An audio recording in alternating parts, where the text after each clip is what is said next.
Alright, the first choke from mount. You can use this in gi or no gi.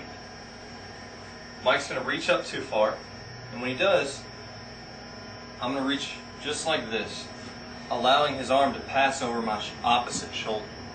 When it does, I'm going to take this hand and tuck it real deep behind me.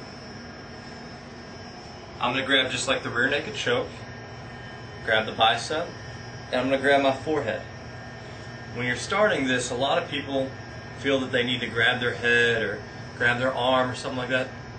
You can play with it, but usually the forehead or behind my ear is going to be the tightest choke. It's up to you, and also you'll notice that it will change along with the width of your opponent's neck and shoulder torso. Okay?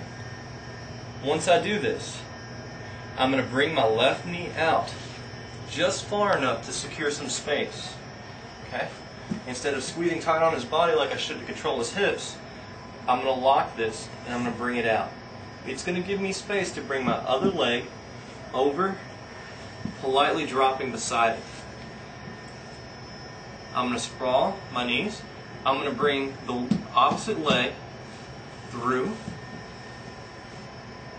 This is going to attack the carotid artery on the opposite side. I'm going to end up pushing this arm into into this carotid artery. And I'm just going to walk.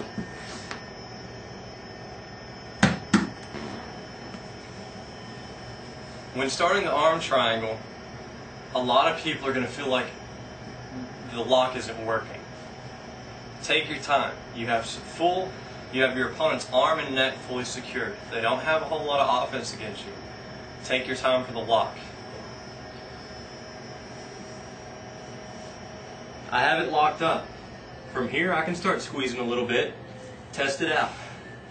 If his face is going red, if he's breathing hard, I can hear him, I know it's working. If not, I'm going to bring his head up and readjust.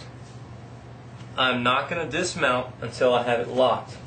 Bring the knee out, bring the other leg over, and walk. Now, at this point, Mike's not ready to tap. That's okay. If he's struggling around, I'm going to let him struggle. One of the principles of Jiu-Jitsu is to allow your opponent to wear themselves out. When I feel like he's good and wore out, I'm going to try and take my foot above his head. And then I'm going to squeeze it all together and lean back just slightly. See?